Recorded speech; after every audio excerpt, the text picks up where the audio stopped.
हरेक नेपालीको आवाज publicawaaz.com। अचानक अमेरिकन एम्बेसी पुगेर आउनुभयो के गरेर आउनुभयो के पत्ता लगाएर सशस्त्र प्रहरी प्रधान कार्यालयमा प्रहरी प्रधान कार्यालयमा भित्रै पसेर हाम्रो ज्ञापन पत्र योभन्दा अगाडि दियौँ। एमसीसी आएर पनि तिमीलाई पनि गोली ठोकेर मार्छ है, कहीँ मुद्दा लाग्दैन, विचार गर, भित्रै गर, सैनिक मुख्यालयमा सशस्त्रमा प्रहरी प्रधान कार्यालय। अहिलेसम्म कुनै आन्दोलन त्यहाँभित्र पसेर हामीले चाहिँ यो हिजोदेखि डोनाल्ड ट्रम्पलाई एमसीसी किन तिम्रै लागि घातक छ र नेपाल रहने अमेरिकी नागरिकहरूको लागि किन खतरनाक छ, किन तिमीहरूको पनि ज्यान खतरामा हुनसक्छ एमसीसी ल्यायो भने, र तिम्रो लागि इन्टरनेसनल प्लानहरूमा किन बेफाइदाजनक छ, अरू देशमा एमसीसी कसरी फेलर हुँदै आयो र कसरी अरू देशमा असफल भयो त्यसरी नेपालमा पनि हुनेवाला छ भनेर हामीले जित्नुहोस् हरेक महिना ओप्पो F3। ओप्पो F3 जित्नको लागि तपाईले हाम्रो च्यानललाई सब्स्क्राइब गरी बेल आइकन बजाउनुहोस् र कमेन्टमा गएर आई सब्स्क्राइब लेख्नुहोस्। हरेक महिना लकी ड्र मार्फत एकजनालाई विजेता घोषणा गरिनेछ। अचानक अमेरिकन एम्बेसी पुगेर आउनुभयो के गरेर आउनुभयो के पत्ता लगाएर आउनुभयो? पानी आउन थाल्यो। अब हामीले चाहिँ यो हिजोदेखि डोनाल्ड ट्रम्पलाई एमसीसी किन तिम्रै लागि घातक छ र नेपाल रहने अमेरिकी नागरिकहरूको लागि किन खतरनाक छ, किन तिमीहरूको पनि ज्यान खतरामा हुनसक्छ एमसीसी ल्यायो भने, र तिम्रो लागि इन्टरनेसनल प्लानहरूमा किन बेफाइदाजनक छ, अरू देशमा एमसीसी कसरी फेलर हुँदै आयो र कसरी अरू देशमा असफल भयो त्यसरी नेपालमा पनि हुनेवाला छ भनेर हामीले इमेल गर्ने कार्यक्रम हिजोदेखि राखेका छौँ। त्यो इमेल एकदम धेरै ठुलो सङ्ख्यामा गइरहेको छ। हामीले त्यसमा लिङ्क पनि राखिदिएका छौँ अफिसियल वेबसाइटहरू लगायतमा। र आज त्यसैको प्रतिलाई हामीले चाहिँ यहाँ युएस एम्बेसीमा आएर अफिसियली बुझाउने काम गऱ्यौँ र युएस एम्बेसीको रिप्रेजेन्टेटिभले भित्र बोलाएर लगेर अनि हामी सबैलाई त अब जान दिएन। सुरुमा केही साथीहरू आउनु भएको थियो, उहाँहरू होइन हाम्रो चाहिँ रमेशहरू लगायत साथीहरूलाई चाहिँ अब I think if you allow me to cast our vision and the development inside the embassy, it would be better to expressed by Krishna Prasai, because it has to be disseminated globally for the Americans too. So, if you can mention. So, I would like to express you that Nepal is a sovereign and independent country. Each citizen has a right to protect and aware to the people in the world. So, this MCC from the beginning time, we would not like to enter in Nepal so that most of the people are conscious about this, and we do not like to invite upcoming incident while establishing MCC in Nepal, endorsing in Nepal, so that we want them as an independent and sovereign country. We would not like to endorse an MCC in Nepal. And we want them. I think it's better to recite once the letter that was handed over to the U.S. Embassy. It's to make positive impression on the people. In reference, we are unhappy to inform you that the official of MCC signed improve the relation between United States and Nepal. The agreement should uplift existing relationship. It is not suitable, makes negative influences. There shall be bloodshed in future. As a result, the people are protesting against the introduction of MCC in Nepal. The protest against, would you kindly disapprove this agreement so that this is not in favor of our country? The protests against the agreement make the government to extend the short duration to endorse. It's certain that even if MCC is implemented in Nepal, it will fail in Nepal as other countries. It just will increase the failure of United Nations plan and future detriment to the United States. We are sure that if the Parliament endorses the MCC, there shall be a bloodshed and increase insecurity for MCC officials and employees. Therefore, this letter request not to endorse MCC in Nepal on behalf of Nepali citizens in favor of our fair relationship. We hope you will protect your own interest. Sincerely, Independent National Campaign, INC Nepal. ठिक छ। शङ्करजी, अब बुझ्ने गर्ने भनिदिनु न वास्तविकतामा अब नेपाली जनताले जुन कुरामा एमसीसी जस्तै संसद हुनुभन्दा अगाडि एमसीसीको कुछ टाइम थियो तर संसद भोलिपल्ट 17 गते गरेको छ के गर्न खोजेको थियो र वास्तवमा के का लागि हजुरले यो यहाँ यसमा यो अहिलेको जुन हामीले पत्र दियौँ नि यसको नेपाली पनि 2 प्रति नै हामीले दिएको छ हैन उनीहरूलाई पनि सजिलो होस् त्यहाँ किनकि नेपाली अधिकारीहरू पनि छन् र यही नै हो यो अहिले हामीले जे गर्यौँ अहिले हाम्रो कृष्णजीले जे चाहिँ गर्नुभयो प्रिय राष्ट्रपति डोनाल्ड ट्रम्प संयुक्त राज्य अमेरिका कुनै पनि देशबाट अर्को देशमा गरिने आर्थिक सम्झौताको उद्देश्य जनताबीच सकारात्मक प्रभाव पार्नु हो यस सन्दर्भमा एमसीसीको कारण नेपाल अमेरिका सम्बन्ध जनस्तरमै अझै खराब हुँदै गएको बताउनु पर्दा हामीलाई दुःख लागेको छ एमसीसीको कारण नै तिम्रो देशप्रति नेपाली जनताको भावना अझ नकारात्मक बनिरहेको छ तर पनि तिमी किन एमसीसी अझै नेपालमा लागू गराउन चाहन्छौ यो निश्चित छ कि एमसीसी नेपालमा लागू गरिए पनि अन्य देशमा चाहिँ नेपालमा पनि असफल हुने पक्का छ यसबाट अमेरिकी योजनाको असफलता अझै बढ्नेछ र अमेरिकालाई नै अझै बेफाइदा हुनेछ नेपाली जनताको विरोधकै कारण नेपालको संसदले हालसम्म एमसीसी पास गर्न नसकी समय माग गरेको छ अब तिम्रो तर्फबाट एमसीसी पास गर्न थप समय दिने हो भने नेपालमा रक्तपात मच्चिनेछ र भविष्यमा एमसीसी आबद्ध व्यक्तिहरू पनि नेपालमा सुरक्षित हुने छैनन् त्यसैले एमसीसी नेपालमा लागू नगर्न अनुरोधसहित सही सम्बन्धका लागि नेपाली जनताको तर्फबाट हाम्रो सङ्गठनले तिम्रो सरकार समक्ष यो पत्र प्रेषित गरेका छौँ विश्वास छ तिमीले पनि आफ्नो हितको रक्षा गर्नेछौ त्यसमा अमेरिकी सुरक्षाको प्रतिनिधि टिम कोर्बलाई टिम क्रुजलाई हामीले पत्र बुझाएका छौँ रक्तपात मच्चिने कुरा लेखिएको छ के हो रक्तपात मच्चिने एकदमै निश्चित हो यदि एमसीसी नेपालमा जबरजस्त लागू गर्न खोजियो भने एमसीसी सम्बद्ध कर्मचारी एमसीसीका पूर्व कर्मचारी एमसीसीका अधिकारी र एमसीसीका चाहिँ तपाईँको इम्प्लोइजहरू कामदारहरू जो हुनेछन् यिनीहरू सबै असुरक्षित हुनेछन् यो निश्चित छ त्यो किन छ भने एमसीसी नेपाली जनताको लागि हाम्रो सुरक्षाकर्मी हाम्रो प्रहरी हाम्रो सेना हाम्रो प्रधानमन्त्री हाम्रो राष्ट्रपतिलाई उनीहरूले गोली हानेर मारे भने पनि हाम्रै प्रहरीलाई हाम्रै सेनालाई उनीहरूले गोली हानेर मारे भने पनि नेपालमा मुद्दा लाग्ने छैन भन्ने कुरो यसको 6.8 मा लेखिएको छ त्यसै भएको हुनाले हाम्रो देशको सेना हाम्रो देशको प्रहरी हाम्रो देशको राष्ट्रपति हाम्रो देशको प्रधानमन्त्री हाम्रो देशको तपाईँ जस्ता पत्रकारहरू हामी जस्ता अभियन्ता अधिवक्ताहरू न्यायाधीश प्रधान न्यायाधीशलाई समेतलाई गोली हानेर मार्न दिने छुट हामी दिने छैनौँ र यसको प्रतिवाद नेपालमा सशक्त हुनेछ यो ढङ्गले तपाईँको चाहिँ असुरक्षा पूर्ण रूपमा एमसीसीका कर्मचारीको हकमा हुनेछ किनकि 6.8 deals in accordance with that letter we mention दिए यो भएको हुनाले हामीले त्यहाँ जे भनेका छौँ यो उनीहरूलाई राम्रोसँग थाहा छ कि 6.8 मा के छ हामीले के लेखेका छौँ अहिले यहाँ नेपालमा चाहिँ तपाईँको नपढिकन यति के भनेर भन्नेहरूका लागि धेरै ठुलो जवाफ हो कि अमेरिकन राष्ट्रपतिलाई हामीले आज विश्वभरिबाट विश्वका 22वटा देशबाट नेपालको 77वटा जिल्लाबाट हाम्रो सबै विभागका चाहिँ तपाईँको सदस्यहरू मात्रै होइन अरू सर्वसाधारणले समेत हामीले राखिदिएका छौँ हाम्रो वेबसाइट र हाम्रो अफिसियल फेसबुक र ट्विटरमा त्यहाँ एक क्लिक गरेपछि डोनाल्ड ट्रम्पले सोझै प्राप्त गर्ने मेन्सन हुने त्यहाँ चाहिँ डायलग बक्स अपेयर हुन्छ त्यसमा हामीले फेसबुकमा जे लेखिरहेका छौँ यही भाषाको अङ्ग्रेजीमा पनि यसलाई कपी पेस्ट गरेर त्यहाँ हालिदियो भने सबैले पठाएको अहिले चाहिँ डोनाल्ड ट्रम्पले चाहिँ पढ्न थालेका छन् त्यो भएको हुनाले यिनीहरू राम्रोसँग जानकारी छ यिनीहरूलाई हिजै जानकारी छ त्यो भएको हुनाले हिजोदेखि नै जो हाम्रो मेल गइसकेको छ हामीले त्यही कन्ट्री ल्याएर दिएका छौँ र they know very well that what is mention in 6.8 सबै कुरा हजुरले भने यो तपाईँको समूहले सम्भव गर्न सक्ला अहिलेसम्म सम्भव भएको छ कसरी भएको अहिलेसम्म सम्भव भएको हुनाले संसदले पास गर्न सकेन आजको मितिसम्म संसदले पास गर्न सक्थ्यो होला रक्तपात मचिने निश्चित छ यो सबै कारणले उसले अहिले संसदले पास गर्न नसकेको कारणले समय मागिरहेको छ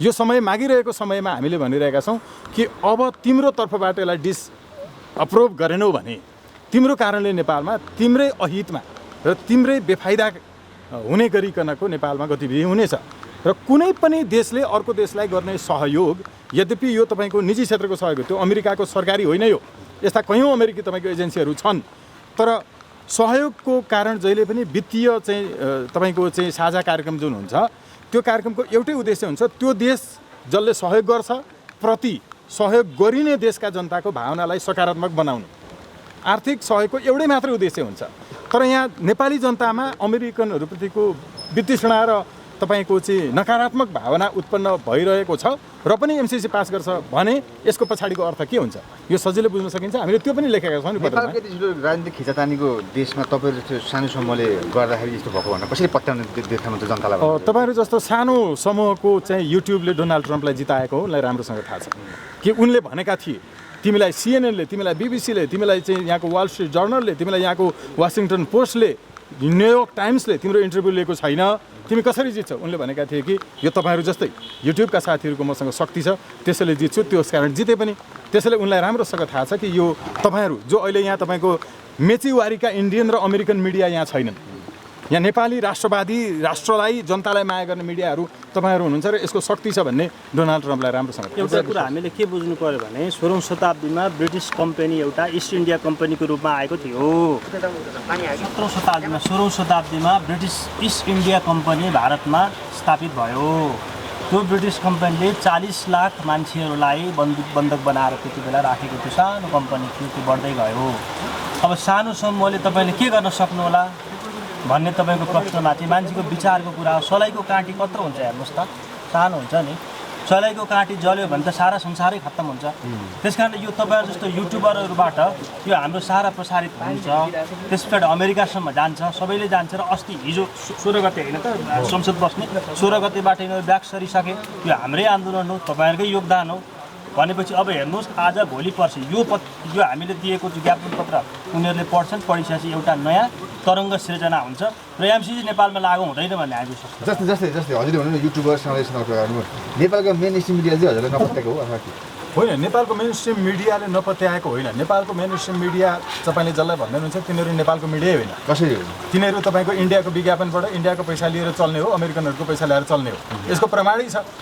स्वाधीनता दिवसका दिन तपाईँको संसारमा अर्को देशको विज्ञापन छाप्ने देशको पत्रकार र पत्रिका कोही छ भने नेपालको मात्रै छ। तपाईँले अस्ति देख्नु भएर नेपालको 80% जनता चाहिँ एमसिसी चाहन्छन् भन्ने एउटा अमेरिकन पार्टी 1 भन्ने चाहिँ टेलिभिजनले प्रसारण गर्यो। त्यसले चाहिँ होइन, त्यसको छोटकरी रूप मैले एब्रिभिएसन गरेर भनेको अमेरिकन पार्टी 1 भन्ने टेलिभिजनले चाहिँ 80% मान्छे चाहिँ नेपालमा एमसिसी चाहन्छन् भन्ने प्रसारण गर्यो, जसको नेपालमा यो जुन पोलिङ हुन्छ टेलिभिजन पोलिङ, यो पोलिङको तपाईँको कतिले पार्टिसिपेसन गरे, कुनमा के आयो, यसको न केही देखाउनुपर्छ। यसमा नेपालमा रिसर्च गर्ने एकजना मात्रै मान्छे हुनुहुन्छ, उहाँ हुनुहुन्छ सुरेश आचार्य, जो he is chairperson of media initiative rights and equity and social transformation मिरेसको उहाँ अध्यक्ष हुनुहुन्छ। उहाँले गर्नुभएको रिसर्चमा यो देखिएको छ कि खालि एजेन्डा सेटिङ गर्नका लागि यो भइरहेको छ। त्यसो भएको हुनाले मेचीवारीका इन्डियन मिडिया होइन, इन्डियापुर भन्नेहरू, यीहरूले त सबैको उनको कामै यही हो नि। तपाईँलाई राम्रोसँग थाहा छ नि होइन? यसमा अझै के प्रमाण चाहिन्छ? इन्डियाको पैसाले चलेको त हो। यहाँ यस्तो हुन्छ सर, हामीहरूको के छ भने हामी अहिले 3 जना भित्र गयौँ, हामी 3 जनासँग कुरा गर्दाखेरि हामी बाहिर निस्केर सत्य कुरा के भन्छौँ, हामी 3 जनाले कुराकानी भयो, हामी 3 जना पार्टिसिपेन्ट भयो भन्छौँ। तर अहिलेका हाम्रो तपाईँले खोज्नुभएका मिडियाहरू 3 जनामा 3 जना गएपछि 100%ले गऱ्यो भनेर उहाँहरू पर्सेन्टमा भन्नुहुन्छ र अधिक छ भनेर देखाउनुहुन्छ। अस्ति पनि उहाँहरूले गरेको त्यही नै हो। अब अर्को एउटा कुरा है यसमा हेर्नुहोस् त, एकदमै यो विचार गर्नुपर्ने कुरा के छ भने प्रहरी प्रधान कार्यालयमा, सैनिक मुख्यालयमा, सशस्त्र मुख्यालयमा त्यहाँसम्म कुरा भन्नका लागि पुरा आन्दोलन जाँदाखेरि आन्दोलनलाई रोकिदिन्छ, उरैबाट लाठीचार्ज, अश्रु ग्यास, सारा कुरो दबाइदिन्छ होइन। त्यहाँसम्म पुगेर कुरा भन्न जान्छ नि मान्छेहरू आन्दोलनमा। तर हामी चाहिँ मुख्यालयमा, सशस्त्र प्रहरी प्रधान कार्यालयमा, प्रहरी प्रधान कार्यालयमा भित्रै पसेर हाम्रो ज्ञापन पत्र योभन्दा अगाडि दियौँ। एमसिसी आयो भने तिमीलाई पनि गोली ठोकेर मार्छ है, कहीँ मुद्दा लाग्दैन, विचार गर, भित्रै गर। सैनिक मुख्यालयमा, सशस्त्रमा, प्रहरी प्रधान कार्यालयमा अहिलेसम्म कुनै आन्दोलन त्यहाँभित्र पसेर उनीहरूको कुरा भनेको देख्नु भएको छ? तर हामी गयौँ त हो। अहिलेको समय भनेको स्मार्टली काम गर्ने बेला हो। हाम्रा जस्ता युवाहरूको समय हो। आन्दोलन सडकमा आएर तपाईँको चाहिँ होइन गर्ने कुराको एउटा अर्थ छ, त्यो हामीले पनि गऱ्यौँ। तर त्यो गर्नुको अर्थ के हो भने माइती गरमण्डलबाट प्रहरी प्रधान कार्यालयसम्म आएर ज्ञापन पत्र दिन के गर्नु पर्थ्यो होला, कति ठाउँमा लाठीचार्ज हुन्थ्यो होला, हामी भित्रै पसेर दियौँ हो। सफल आन्दोलन यस्तो हुन्छ। अबको युवाहरूले गर्ने भनेको शान्तिपूर्ण, बौद्धिक, सशक्त। हामीले एउटा इमेल गरेको कारणले मोदीले उहाँबाट तपाईँको चाहिँ उसको अधिकारीलाई लगाएर हामीलाई ज्यानको धम्की दिन लगायो। तर त्यही इमेल हामीलाई यसो गर्यो है भनेर हाम्रो प्रधानमन्त्रीलाई गर्दा उनले चाहिँ ध्यान दिएनन्। हेर्नु, सभ्यताको कुरा पनि छ। हामी नै हो नि जसले तपाईँको चाहिँ भकुण्डाको चाहिँ उनका टाउको राखेर खेल्दाखेरि यसको गरेको। हाम्रो भकुण्डो खोज्न किन आउनु पर्थ्यो होला? हामीले तपाईँको राष्ट्रिय झन्डा धुने चाहिँ विषयले अहिले यहाँ जतिसुकै उताबाट साथीहरू अझै आउँदै हुनुहुन्थ्यो, साथीहरूलाई बिच बाटोमा रोक्यो हाम्रो सन्तोषीहरू लगायतका साथीहरूलाई। तर हामी आयौँ, गेटमा गाडी छिराउन खोज्यौँ, गाडी यहाँ होइन हजुर उता पार्किङ गर्नुहोस् भन्यो। हामी यहाँ ल्याएर पार्क गऱ्यौँ, पार्क गरिसकेपछि सम्मानपूर्वक बोला हामी भित्र गयौँ, त्यहाँ डिस्कसन भयो यो के हो, तपाईँहरूले के भन्नुभएको छ, के गर्नु भएको छ, यहाँ लेखेको के छ, हामीले यस कारण भने कि तिम्रो लागि खतरा छ, नेपालमा तिम्रो ज्यान जान सक्छ, तिम्रो कर्मचारीको ज्यान जान सक्छ। यो भएको हुनाले तिमीले एमसिसी रोक। यो कसरी हुनसक्छ हामीले देखाइदिउँ। अघि यहाँ तपाईँसँग जे भन्यो हामीले यही कुरो भन्यौँ। यो कुरो भनिसकेपछि तपाईँहरूले हामीसँग कुरा नगर्ने हो भने के हुन्छ यो पनि हामीले भन्यौँ। सुरुमै त्यहाँ हामीसँग भित्र जान नदिने इत्यादि यहाँबाट बुझाउनु। यो कुरा सके यो हजुरले भनेको कुरा लागु नभएसम्म डाइरेक्ट तपाईँको एट्याक चाहिँ यहाँका कर्मचारीलाई हो, एमसिसीका कर्मचारीलाई हो। एमसिसी आबद्ध कुनै पनि मान्छे नेपालमा सुरक्षित हुने छैन, किनकि हाम्रा राष्ट्रपति, प्रधानमन्त्री, सुरक्षाकर्मी, आर्मी, सैनिक र तपाईँ पत्रकारहरूलाई पनि असुरक्षा पूर्ण रूपमा छ। यो भएको हुनाले यसको विरुद्धमा उत्रिनु त तपाईँको एट्याक नै हुन्छ एउटा। अर्को कुरा हामीलाई यहीँबाट गेटबाट चाहिँ तपाईँको बुझाएर जानुहोस् भनेर भनिरहेको समयमा हामीले भन्यौँ कि it will be disseminated globally that the most undemocratic country in the world is US, none other than US. यो विश्वव्यापी रूपमा चाहिँ तपाईँको प्रचारमा जानेछ। आज तपाईँले बुझ्नु भएन भने हामीले यो कुरा भन्यौँ त। यही कुरो परैदेखि आन्दोलन गर्दै आउँदाखेरि तपाईँले माग गरे जस्तो होइन, एमसिसीका पक्षधर तपाईँको चाहिँ अब पूर्व निरङ्कुशता फर्काउन चाहनेहरूको आन्दोलन जस्तो परैबाट आउने हो भने के हुन्थ्यो होला, यो असफल हुन्थ्यो।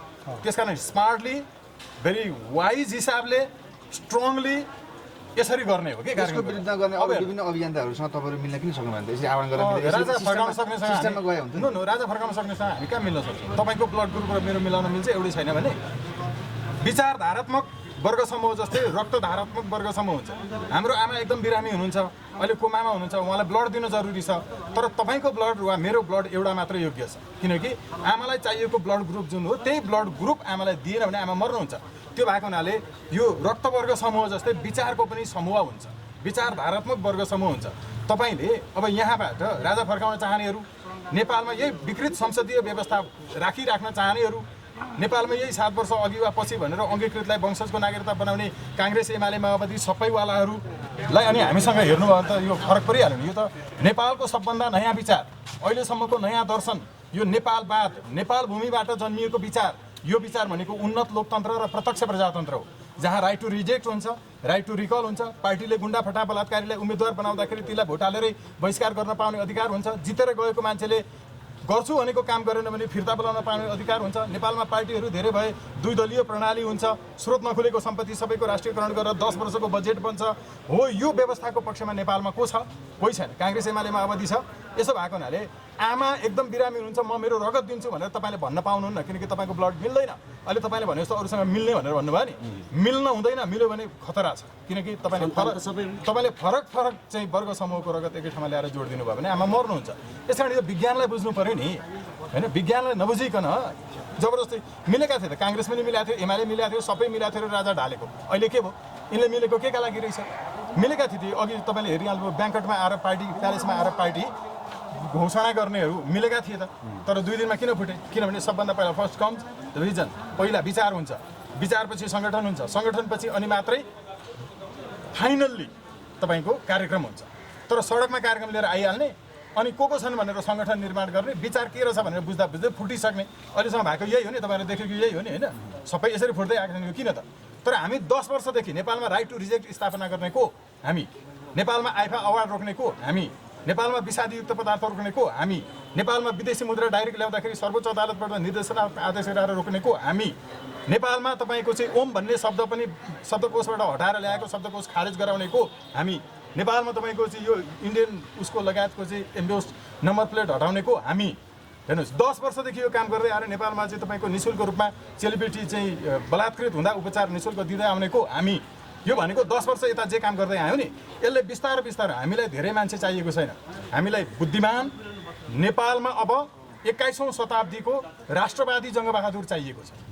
नेपाललाई अब 21औं शताब्दीको नयाँ जनवादी तानाशाह चाहिएको छ। तर त्यो वंशजका आधारमा हुने होइन, जनताबाट उठेको हुनुपर्छ। 51% डाइरेक्ट चाहिँ चुनेको डाइरेक्ट डेमोक्रेसी, त्यो प्रत्यक्ष प्रजातन्त्र र उन्नत लोकतन्त्र चाहिएको छ। यसका लागि बुद्धिमानीपूर्ण ढङ्गले काम गर्नु छ। बुद्धिमानीपूर्ण ढङ्गले अघि किसिमजीले भन्नुभयो, यो सानो समूह होइन, यो सानो होइन। सानो हुने थियो भने यसलाई म फेरि जोडिदिन्छु। तपाईँको 1215मा एउटा म्याग्ना कार्टा भन्ने जुन स्थापना भयो, त्यो म्याग्ना कार्टाको प्रारूप तयार गर्नको लागि कतिजना केटाहरू थिए? हामी जस्तै 2 जना, हामी त अलि धेरै छौँ अहिले त होइन, 50-60 जना छौँ। 2 जना मात्रै 18 वर्ष र 21 वर्षका 2टा केटाहरूले त्यसको आन्दोलनलाई इनिसिएट गरेका थिए, सुरु गरेका थिए। हत्या भयो, कसैलाई बहिष्कृत गरे तिनीहरू। तर त्यसको 1 वर्षको निरन्तर आन्दोलनमा म्याग्ना कार्टा त्यहाँ पास भयो। संसारको सबैभन्दा ठुलो संविधान हो त्यो, पहिलो संविधान हो। त्यस पछाडि 1958-60तिर महिलाहरूको विषयमा आन्दोलन चल्यो संसारभरि। महिलाहरूलाई भोट हाल्न दिनुपर्छ भनेर भन्दा हाँस्थे के मान्छेहरू। रोजमेरी एक्लै उनी कलेजबाट निस्किन्, महिलालाई पनि भोट दिनुपर्छ अब भनेर भन्दाखेरि हाँसे। महिलाहरूले पक्रे उनलाई। पछाडि 1960मा अमेरिकादेखि लिएर संसारमा महिलाहरूलाई भोटिङ राइट्सको अधिकारदेखि लगायत सम्पूर्ण अधिकार महिलाहरूले प्राप्त गरे। त्यो सानो समूहबाट भएको हो नि, समूहको कुरो होइन, विचारको कुरो हो, विचारको सशक्तता हो। त्यस कारणले गर्दाखेरि अहिले हामीले हजारौँ मान्छेहरूलाई भेट गरेर, भिडतन्त्र बनाएर बजारमा गएर ढुङ्गामुढा पहिला कुनै बेला एमाले गर्थे, उनीहरूको आन्दोलनमा बार भत्काउँथे, सिसा फुटाउँथे। त्यस्तो प्रकारको आन्दोलनको रूप बदल्नुपर्छ। अब हामीले चेतना पुर्याउने, उनीहरूलाई जानकारी दिलाउने हो। यो हामीले जुन अहिले एउटा मुभमेन्ट गर्यो, यो मुभमेन्ट भनेको 46 सालको आन्दोलनभन्दा ठुलो मुभमेन्ट हो। यसरी बुझौँ हामीले। अन्तिममा के छ? अन्तिममा यो नै हो। यहाँले के बुझ्नुपर्छ भने नि, यो हामी उहाँबाट पुरै जुलुस आएको भए अहिलेसम्म नेपालमा सीमासँग सम्बन्धित विवादमा नेपालको आन्दोलन सीमासँग सम्बन्धित जसले गरेका थिए उनीहरूको आवाज सुनिएको एउटा केवल स्वतन्त्र राष्ट्रिय अभियानको मात्रै आवाज इन्डियाले सुनेको छ। किनभने हामीले डाइरेक्ट मोदीलाई इमेल गर्यौँ। लाखको सङ्ख्यामा विश्वभरिबाट इमेल गइसकेपछि उसको इमेलै तपाईँको चाहिँ होइन तपाईँको डिफङ्क भयो। यसपछि अनि हामीमाथि तपाईँको धम्की आयो। हामी अहिले त्यहाँबाट 1 लाखको सङ्ख्यामा आन्दोलन गरेर यता यो ज्ञापन पत्र बुझाउन अमेरिकालाई के छ पढ तिमी, वास्तवमा यहाँको स्थिति तिमीलाई भोलि के खतरा हुँदैछ भन्ने कुरो यो बुझाउन आएको भए आन्दोलन गरेर सफल हुन्थ्यो, आउन सक्थ्यो, कोही भित्र आउन सक्थ्यो। परैबाट तपाईँको चाहिँ जे हुन्थ्यो। हामी जनतालाई दुःख दिने होइन। नेपालका विरोधीहरूप्रति वास्तवमा जनताको भावना के छ भने डाइरेक्ट दिन चाहन्छ र डाइरेक्ट उनीहरूले यसलाई इन्टरटेन गरून्, यसलाई डाइरेक्ट उनीहरूले चाहिँ जे तपाईँको चाहिँ रियाक्ट गर्नुपर्छ त्यो पनि गरून्। यो ढङ्गले हामी गरिरहेको भएको हुनाले हामीले पहिलो कुरा चाहिँ अघि भन्नुभयो कि आन्दोलनको स्वरूप बदल्नुपर्छ होइन। अब बुद्धिमानीपूर्ण ढङ्गले जनतालाई दुःख नदिकन हामीले त के भन्यौँ, कोरोनाको समय छ, तपाईँहरू घरमै बस्नुहोस् है। हामी विभिन्न विभागहरूका यहाँ, उहाँ अर्थ विभागको प्रमुख हुनुहुन्छ, उहाँ तपाईँको मानव अधिकार र साहित्यसँग सम्बन्धित विभागको हुनुहुन्छ, दर्जनौँ किताब अङ्ग्रेजीमा लेखेको विदेशीले पढ्छन्, उहाँले लेखेको इन्टरनेसनल ह्युमन राइट लसँग सम्बन्धित होइन पढाउनुहुन्छ। अब यहाँ हुनुहुन्छ हाम्रो सन्तोषी, तपाईँको चाहिँ एक्सपर्ट हुनुहुन्छ, हाम्रो आइटीदेखि लगायत सबै कुराको सङ्गठन विभागको चाहिँ उहाँले संयोजन गर्नु भएको छ। हामी नेतृत्व गर्ने साथीहरू मात्रै आउँछौँ। जनता घरमा बसेर इमेल घरमा बसेर गर्न सकिन्छ नि अहिले ट्रम्पलाई हामीले दिएका छौँ त हो। घरमा बसेर गर्ने आन्दोलन यही हो। कोरोनासँग चाहिँ तपाईँको आएर भिडेर लड्नु परेछ भने हामी मर्छौँ, किनकि हामी नेतृत्व गर्नेहरू हौँ। तपाईँ जनताहरू घरमा बस्नुहोस्। यसैले हामीले हरेक पटक यहाँले हामीलाई साथ समर्थन सहयोग र शुभकामना, हाम्रा कुराहरू सत्य लाग्छन् भने, 10 वर्षदेखि गर्दै आएका कामहरू ठिक छन् भने तपाईँहरू घरमै बसेर सहयोग गरिदिनुहोस्, हामी यो भन्छौँ। धन्यवाद। Thank you.